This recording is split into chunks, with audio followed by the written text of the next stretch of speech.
میں آپ سب کو خدا کے گھر میں ویلکم اور خوش آمدید کہتا ہوں۔ آج کا جو میرا موضوع ہے عید سعود المسیح، یسوع مسیح کا آسمان پر اٹھایا جانا۔ آج کے جدید معاشرے میں لوگ اتنے مصروف ہو چکے ہیں کہ بعض اوقات لوگوں کے پاس وقت نہیں ہوتا کہ دعا میں جھکیں اور اپنے خالق حقیقی کی عبادت کریں، کیونکہ شیطان یا ابلیس کی کوشش ہے کہ لوگوں کو دنیا داری کے کاموں میں اتنا مصروف کر دے کہ لوگ اپنے مذہب سے اور مذہبی رسومات سے ایک طرف ہو جائیں۔ رسولوں کا عقیدہ ہمارے لیے ایک بنیادی فاؤنڈیشن ہے جس میں ہمارے ایمان کا اقرار ہوتا ہے کہ ہم کن کن چیزوں کے اوپر ایمان رکھتے ہیں۔ میں ایمان رکھتا ہوں خداوند قادر مطلق باپ پر جس نے آسمان اور زمین کو پیدا کیا، اور اس کے اکلوتے بیٹے ہمارے خداوند یسوع مسیح پر جو روح القدس کی قدرت سے پیٹ میں پڑا، کنواری مریم سے پیدا ہوا، پنتوس اور پلاطوس کی حکومت میں دکھ اٹھایا، مصلوب ہوا، مر گیا، دفن ہوا، تیسرے دن مردوں میں سے جی اٹھا، آسمان پر چڑھ گیا اور خدا قادر مطلق کی دائیں طرف بیٹھا ہے جہاں سے وہ زندوں اور مردوں کی عدالت کرنے کو آئے گا۔ میں ایمان رکھتا ہوں روح القدس پر، پاک کلیہ کلیسیا پر، مقدسوں کی رفاقت، گناہوں کی معافی، جسم کے جی اٹھنے اور ہمیشہ کی زندگی پر۔ یہ دین مسیحیت کے اندر ہر ایماندار، ہر راست باز، ہر فرد بشر کا یہ پختہ ایمان اور یہ عقیدہ ہے۔ جب ہم اس کے اوپر بخوبی غور کرتے ہیں تو یسوع مسیح نے سود آسمانی فرمانے سے پہلے کچھ دعوے کیے تھے۔ نمبر 1، سب سے پہلے یسوع مسیح نے کہا کہ میں اور باپ ایک ہیں۔ اس نے یہ بتایا کہ میں باپ سے نکلا ہوں اور اس زمین پر آیا ہوں اور میں دوبارہ واپس باپ کے پاس جاؤں گا۔ یوحنا کی انجیل اس کا 10واں باب اور اس کی 30 آیت کے اندر یہ بات لکھی ہوئی ہے۔ پھر یسوع مسیح نے یہ بھی کہا تھا کہ جس نے مجھے دیکھا اس نے باپ کو دیکھا، میں اور باپ ایک ہیں۔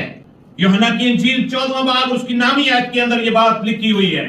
پھر یسوع مسیح نے یہ بھی کہا کہ میں جاتا ہوں اور تمہارے لیے جگہ تیار کروں گا۔ اس کا مطلب ہے یسوع مسیح نے اپنے سودے آسمانی فرمانے سے پہلے ایمانداروں کو، راست باز لوگوں کو، اپنے شاگردوں کو، اپنے حواریوں کو، کلیسیاؤں کو اس بات سے آگاہ کیا کہ میں کچھ دیر کے بعد سودے آسمانی فرما جاؤں گا۔ یوحنا کی انجیل 14واں باب 3 آیت کے اندر یہ بات لکھی ہوئی ہے، اگر میں جا کر تمہارے لیے جگہ تیار کروں تو پھر آ کر تمہیں اپنے ساتھ لے لوں گا تاکہ جہاں میں ہوں تم بھی وہاں رہو۔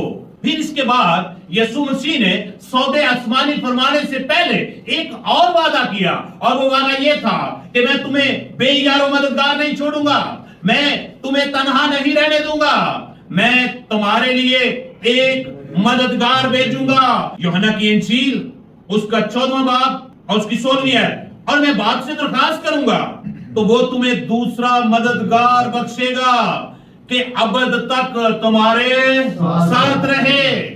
اور وہ مددگار ایسا ہوگا کہ وہ دکھ کے اندر بھی آپ کے ساتھ ہوگا، وہ خوشی کے اندر بھی آپ کے ساتھ ہوگا، وہ غموں میں بھی آپ کے ساتھ ہوگا، وہ پریشانیوں میں بھی آپ کے ساتھ ہوگا، وہ مشکلوں میں بھی آپ کے ساتھ کھڑا ہوگا اور آپ کی مدد کرنے کے لیے تیار رہے گا۔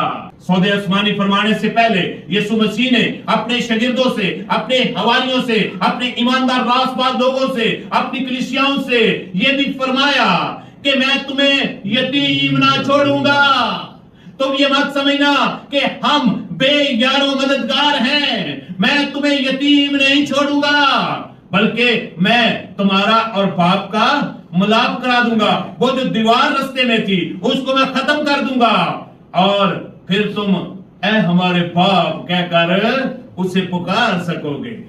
یتیم تو وہ ہوتا ہے جس کا باپ نہیں ہوتا، مگر یسوع مسیح نے ہمیں سکھایا کہ تم نے دعا کیسے کرنی ہے، اے ہمارے باپ، تاکہ ہم خدا کو اے باپ کہہ کر پکار سکیں۔ یوحنا کی انجیل 14واں باب 18ویں آیت، میں تمہیں یتیم نہ چھوڑوں گا، میں تمہارے پاس آؤں گا، اور یہ وعدہ بھی کر دیا کہ میں دوبارہ تمہارے پاس آؤں گا۔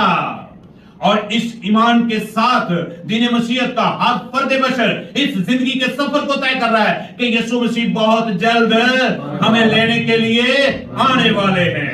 یسوع مسیح نے ایک اور وعدہ بھی کیا، میں چاہتا ہوں اور میں پھر باپ سے درخواست کروں گا، اور وہ کیا کرے گا؟ وہ تمہیں ایک مددگار بھیجے گا، روح القدس کو نازل فرمائے گا، جو آپ کو سکھاتا رہے گا، وہ آپ کی سہایتا کرے گا، وہ آپ کو سمجھائے گا۔ جن باتوں کے بھید آپ نہیں انڈرسٹینڈ کرتے وہ باتیں بھی آپ کے اوپر اشکارا کرے گا۔ یوحنا کی انجیل 16واں باب اور اس کی 7ویں آیت، لیکن میں تم سے سچ کہتا ہوں کہ میرا جانا تمہارے لیے فائدہ مند ہے، کیونکہ اگر میں نہ جاؤں تو وہ مددگار تمہارے پاس نہ آئے گا، لیکن جاؤں گا تو اسے تمہارے پاس بھیج دوں گا۔ اس کا مطلب یہ ہوا کہ ہم بے یار و مددگار نہیں ہے۔ یسوع مسیح سودے آسمانی فرمانے سے پہلے ہمارے ساتھ تمام وعدے کر کے گئے ہیں کہ میں اور باپ ایک ہیں، جس نے مجھے دیکھا اس نے باپ کو دیکھا، میں جاتا ہوں تمہارے لیے جگہ تیار کرتا ہوں، پھر آؤں گا تمہیں اپنے ساتھ لے جاؤں گا، اور پھر میں اپنے باپ سے درخواست کروں گا کہ وہ تمہیں ایک دوسرا مددگار بھیجے گا جو اب تک تمہارے ساتھ رہے گا۔ پھر اس نے فرمایا کہ میں تمہیں یتیم نہیں چھوڑوں گا، میں تمہارے پاس دوبارہ واپس آؤں گا۔ اور یاد رکھیں کہ آسمان پر وہی جاتا ہے جو آسمان سے اترا ہو۔ یسوع مسیح نے اپنے شاگردوں کو یہ یقین دہانی کرائی کہ آسمان اور زمین کا کل اختیار مجھے دیا گیا ہے، آسمان کا بھی اختیار میرے پاس ہے، زمین کا اختیار بھی میرے پاس ہے، اور زمین کے نیچے کی مخلوقات جو ہے اس کا بھی اختیار میرے ہاتھ میں ہے۔ تو جب سارے اختیارات اس کے پاس ہیں تو پھر ہمیں گھبرانے کی ضرورت نہیں ہے، ہمیں پریشان ہونے کی ضرورت نہیں ہے۔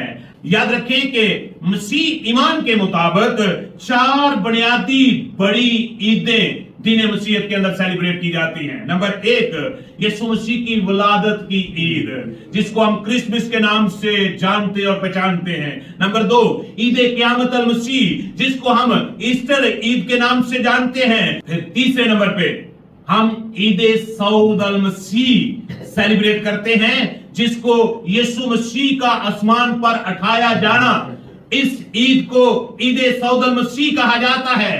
اور یہ عید جو ہے عید قیامت المسیح کے 40 دن کے بعد سیلیبریٹ کی جاتی ہے۔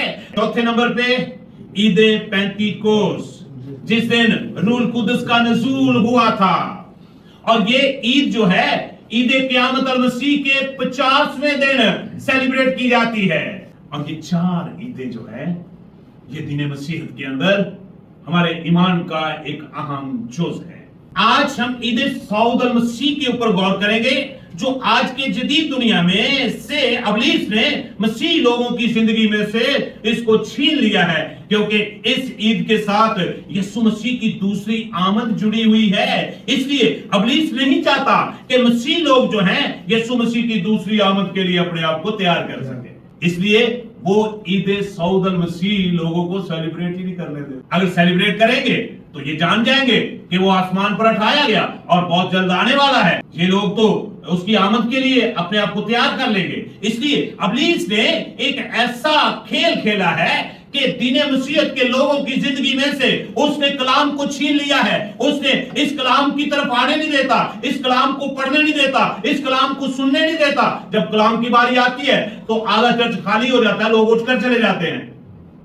جب کلام سنانے کا وقت آتا ہے لوگوں کو نیند آنی شروع ہو جاتی ہے۔ جب کلام کا وقت آتا ہے لوگوں کے بچے رونا شروع کر دیتے ہیں۔ جب کلام کا وقت آتا ہے لوگوں کو کوئی نہ کوئی کام یاد آ جاتا ہے، لوگ چرچ سے اٹھ کے چلے جاتے ہیں، کیونکہ ابلیس کی کوشش ہے کہ ایمان سننے سے پیدا ہوتا ہے اور سننا مسیح کے کلام سے، اور وہ نہیں چاہتا کہ ان کا ایمان پیدا ہو۔ وہ کلام سننے سے آج کے مسیح نوجوان بیٹے بیٹی اور بہن بھائیوں کو روکتا ہے۔ ایسا نہ ہو کہ ان کے اندر ایمان پیدا ہو اور ایمان کے بعد یہ نجات حاصل کر لیں اور یسوع مسیح کی دوسری آمد کے لیے تیار ہو جائیں۔ عید صعود المسیح کیا ہے؟ کہ یسوع مسیح کا آسمان پر زندہ اٹھایا جانا صعود المسیح کہلاتا ہے۔ اس بات کو جاننا بہت ضروری ہے کہ یسوع مسیح جب موت اور قبر پر فتح پا کر زندہ ہوئے تو اس وقت وہ جلالی اور ابدی بدن کے اندر تھے۔ ان کا بدن جلالی اور ابدی بدن تھا، اور اپنے شاگردوں پر 40 دن تک ظاہر ہوتے رہے، ان کو متحد کرتے رہے، ان کو دلیر کرتے رہے، ان کے لیے دعا کرتے رہے، اور سود آسمانی فرمانے سے پہلے ان کو برکت دے کر گئے۔ آئیں اپنی آنکھیں بند کریں، دعا کریں۔